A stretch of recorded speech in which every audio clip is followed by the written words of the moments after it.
Et bien sûr, après ça, nous devons aussi sauter 2 lits, tout simplement, pour mettre la conclusion.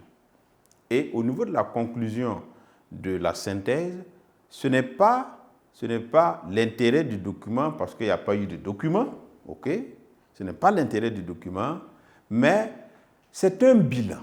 C'est-à-dire, vous résumez en 1 ou en 2 phrases ce que vous avez fait dans votre développement. Mais ce n'est pas le moment pour vous de reproduire encore un autre développement. C'est pour vous dire qu'il faut vraiment avoir l'esprit de synthèse. Il faut résumer pour présenter le bilan. Et si vous avez la possibilité, vous faites ce qu'on appelle une ouverture. L'ouverture, c'est quoi? C'est à travers le sujet que vous venez de traiter, vous pouvez ouvrir, si vous voulez, des fenêtres sur d'autres thèmes qui ne sont pas traités dans le sujet. C'est ça, une ouverture. Mais si vous ne pouvez pas le faire, ne forcez pas pour ouvrir. Si vous faites une mauvaise ouverture, ce n'est pas aussi bien.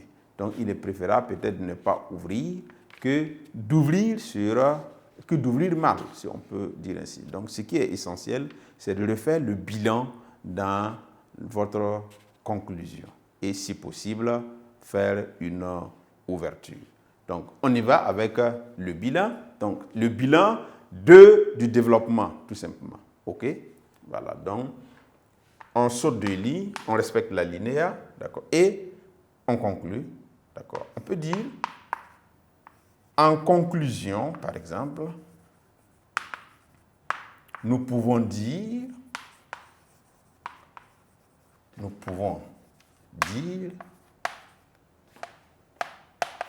qu'en Afrique australe,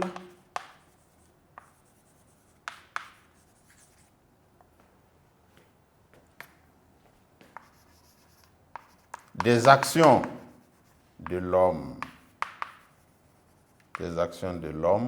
telles que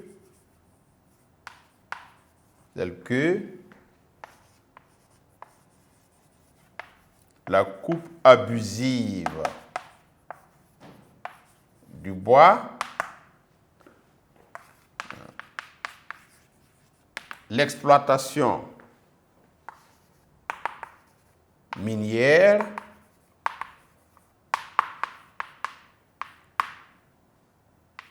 entraîne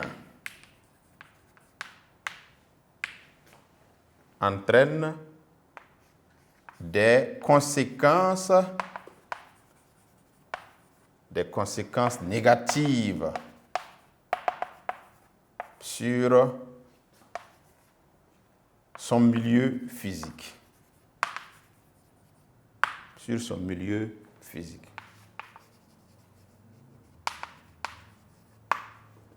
Alors, ces conséquences sont entre autres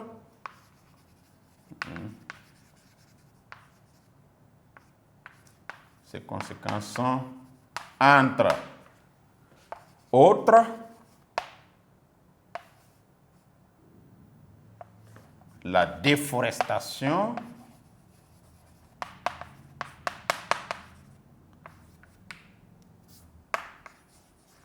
les différentes pollutions,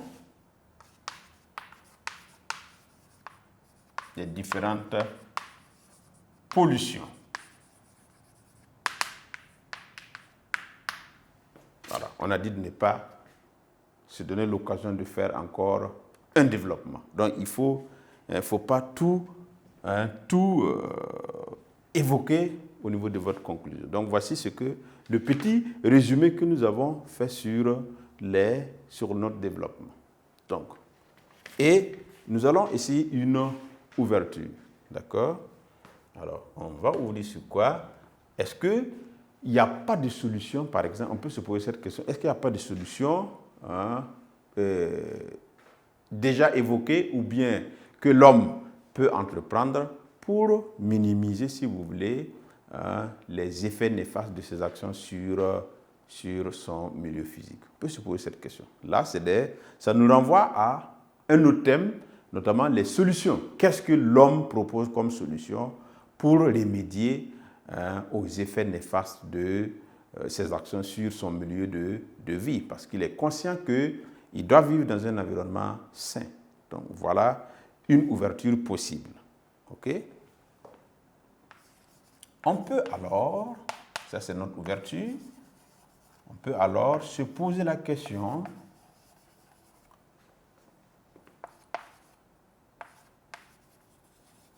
de savoir ce que l'homme peut entreprendre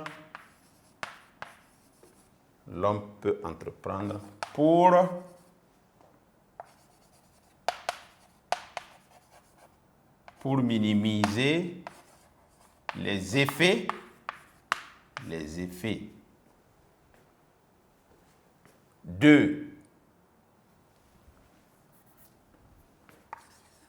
de ses actions sur son milieu de vie.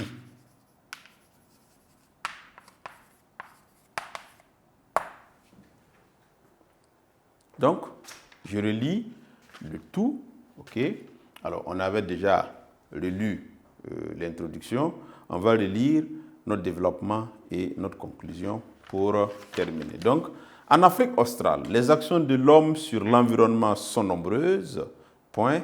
En effet, certaines pratiques agricoles, l'exploitation minière, la coupe anarchique du bois, l'urbanisation, etc., sont entre autres des actions rencontrées, sont entre autres des actions rencontrées en Afrique australe. Quelles conséquences ces actions de l'homme peuvent entraîner sur le milieu physique? C'est bon. Quelles conséquences ces actions de l'homme peuvent entraîner sur le milieu physique en Afrique australe?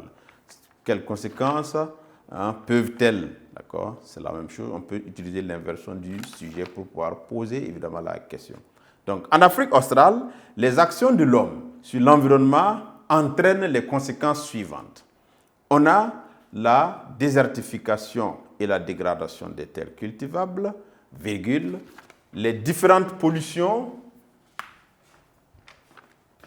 virgule, on a mis les types de pollution, pollution de l'eau, pollution de l'air, on a l'épuisement des richesses et les déplacements de population. Les populations se déplacent lorsque, souvent il n'y a plus de richesses, lorsque les terres sont devenues pauvres, donc, et les gens se déplacent pour aller retrouver les terres cultivables ailleurs.